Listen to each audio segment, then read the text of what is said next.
Do what you have to do. And we'll be home by tomorrow afternoon.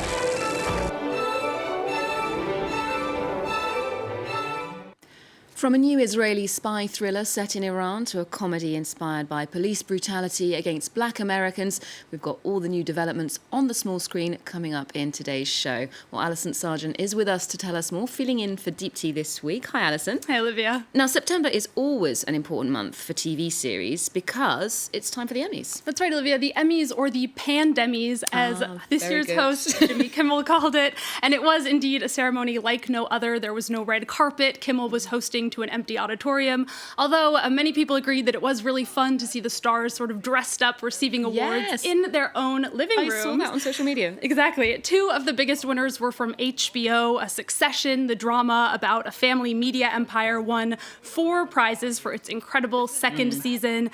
Then there's Watchmen, based on the superhero graphic novel of the same name. The show is very complex. It's a bit sci-fi thriller, a bit dystopian. It's set in an alternate 2019 in Tulsa, Oklahoma. Regina King plays a masked cop tracking a group of white supremacists. That show picked up 11 awards, and some critics pointed out that Watchmen really resonated with the current moment because of the themes of racial justice, and also because just so many characters in the show are wearing masks. Wow, yeah. Exactly. Many actors, like Watchmen's Regina King, who won for Best Actress in a Limited Series, gave shout-outs to the Black Lives Matter movement and also referenced the upcoming election in the United States. Gotta vote. I would be remiss not to mention that being a part of a show as prescient as Watchmen. Have a voting plan. Go to ballotpedia.com. Vote up the ballot, please. It is very important. Be a good human. Not mincing her words there, Regina King. But another big winner of the night was Pop TV's heartwarming comedy Schitt's Creek. Much lighter fare. Much lighter fare, Olivia. I have to say this is one of my personal all-time favorite shows. I was very happy for them winning these awards. The show is about a rich family that loses everything and then has to go live in a small town called Schitt's Creek that they bought as a joke due to the name. The show went unnoticed for a few years, but then it really blew up on Netflix. It did get a few nominations last year, but didn't win anything. This time, though, for its last season, it won 9 Emmys, including Best Comedy Series, and its 4 main actors all won in their respective categories. Okay, the word has got around then.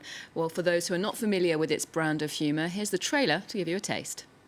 Are you ready for a total physical and emotional transformation? Nah. Yay! What is happening? I once dated someone who left me for a stuffed animal. I'm not having my big day, our big day, compromised because Alexis wanted to chill in a tankini for 6 months. Who's excited, huh? Have a very pleasant stay. What makes the show so incredible is its cast, who are all Canadian actors, all superb character actors. Creator Dan Levy, who also stars in the show, described it as being about the transformational effects of love and acceptance, and that really is what's so wonderful and unique about it. The show kind of shows that a world without cruelty can still be very interesting and totally hilarious. Ah, sounds very wholesome. Now, without further ado, let's move on to some of the month's new high-quality shows, starting with good news for fans of the Israeli spy drama Fauda. They've got a new series from one of its lead writers, Moshe Zonder, called Tehran. That's right. It is Apple TV Plus's first foreign language series on its platform. The dialogue is a mix between Farsi, Hebrew, and English. Now, Fauda was about Mossad agents tracking members of Hamas. Tehran, as the name suggests, is about a mission to Iran. Israeli hacker Tamar is sent on a mission to neutralize Iranian air defenses so that Israel can attack a nuclear facility. Right off the bat, things do not go to plan, and she finds herself on the run in an enemy land.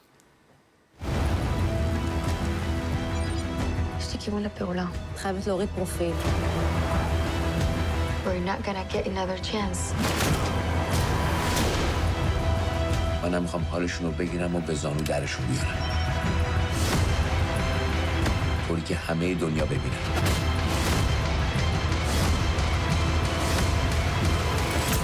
There's no going back now. Now, I don't want to give too much away, but she gets involved with some Iranian dissidents. There's a little bit of romantic intrigue, as we sort of caught a glimpse of in the trailer, which I always appreciate in a spy show.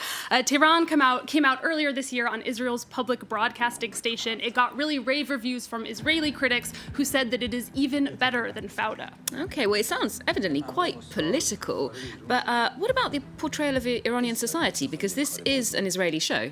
Yeah, I was definitely keeping my eye out for that, and Iranian society does come across as quite secretive, punitive, and hostile. That said, the writer's main goal with the series was to show a side of Iran that many Westerners don't see, basically this underground party scene of sex, drugs, and rock and roll.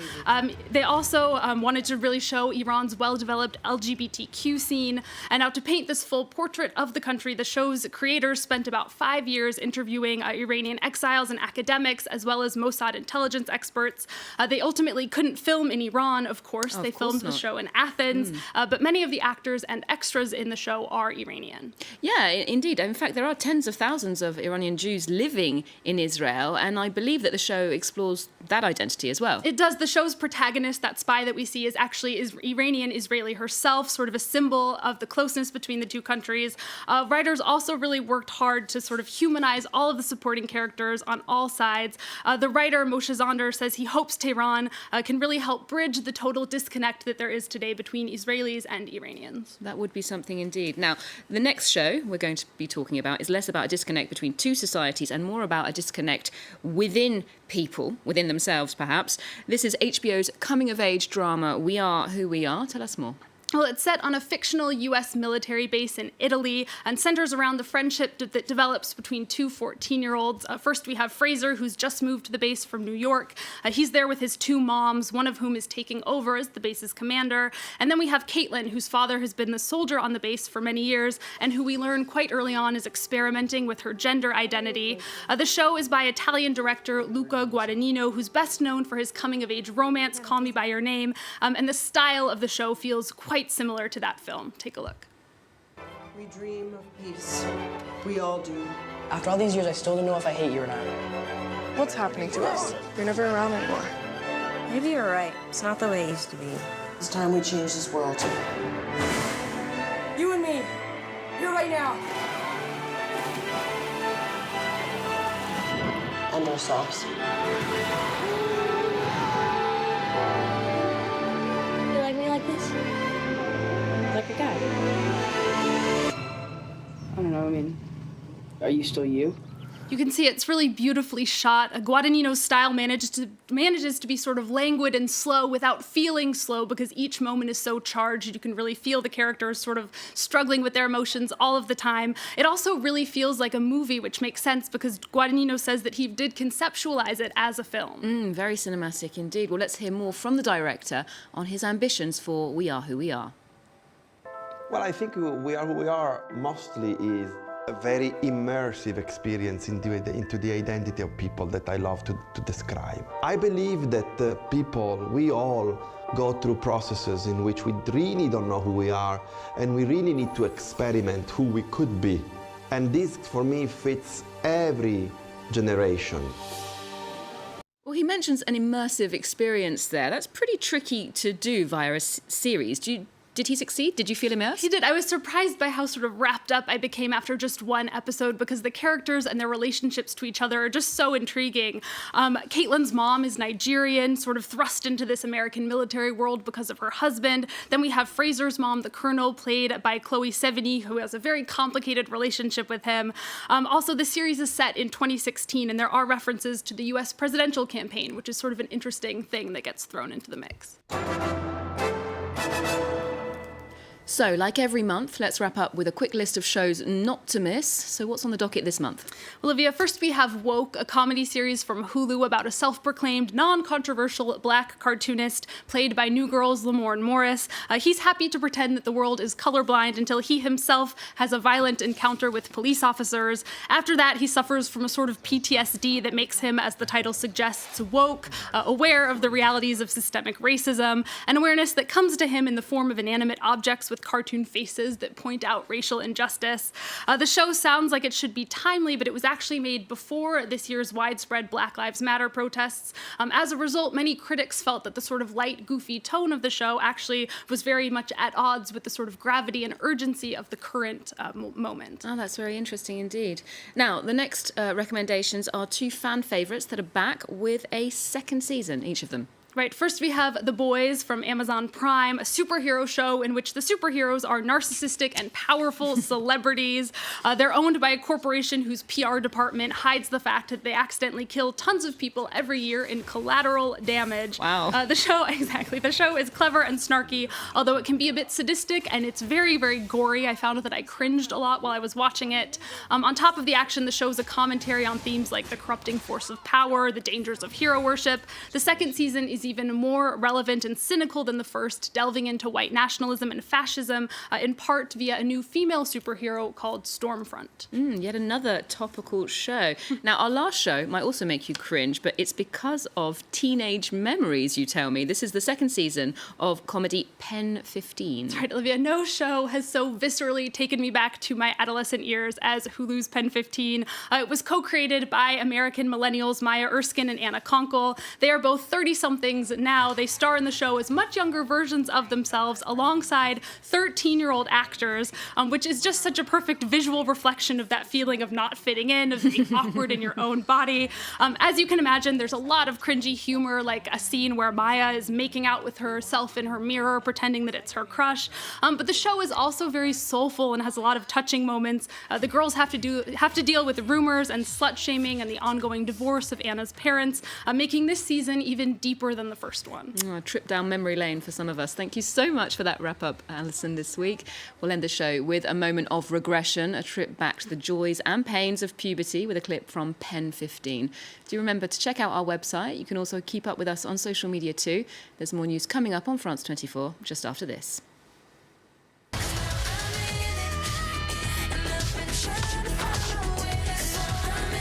Tastes like my breath. That's good.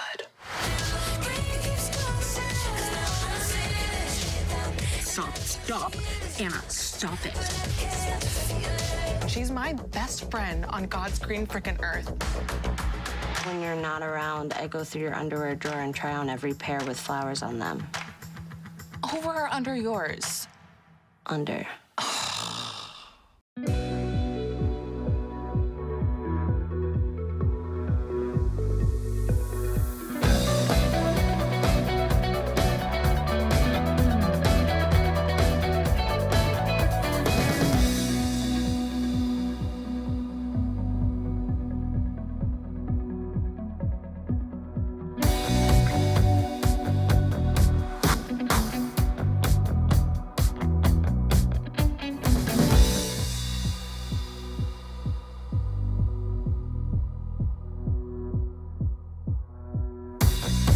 France 24.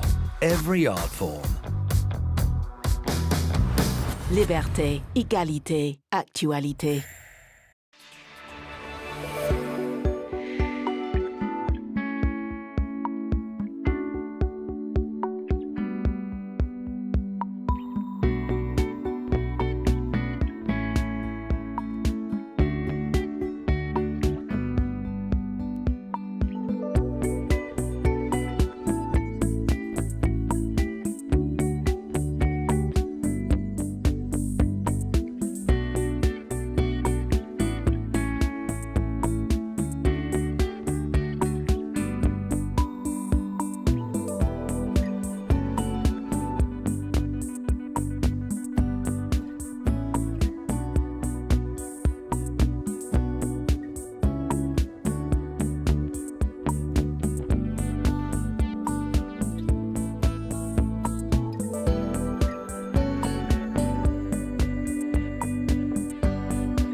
In France, younger generations are determined to act in order to save the planet. They're fighting for a greener world, one more fair and more responsible. Au niveau écologique, là, faut se bouger, il y a une urgence qui est réelle. La première chose à faire, c'est d'être propre. C'est pour ça que je ramasse maintenant. Despite resistance, these budding activists hope to lead by example and change the behavior of others. Au début, j'étais beaucoup plus agressif, ouais. Parce qu'en fait, c'est ce que je disais, c'est que quand on découvre une vérité qui est cachée, on a envie de la crier sur tous les toits. Si je peux vous dire une chose, c'est que vous êtes tous concernés. Faced with climate change and a social crisis, is a better world possible? Follow the people who are trying to make it happen in Reporters on France 24 and France24.com.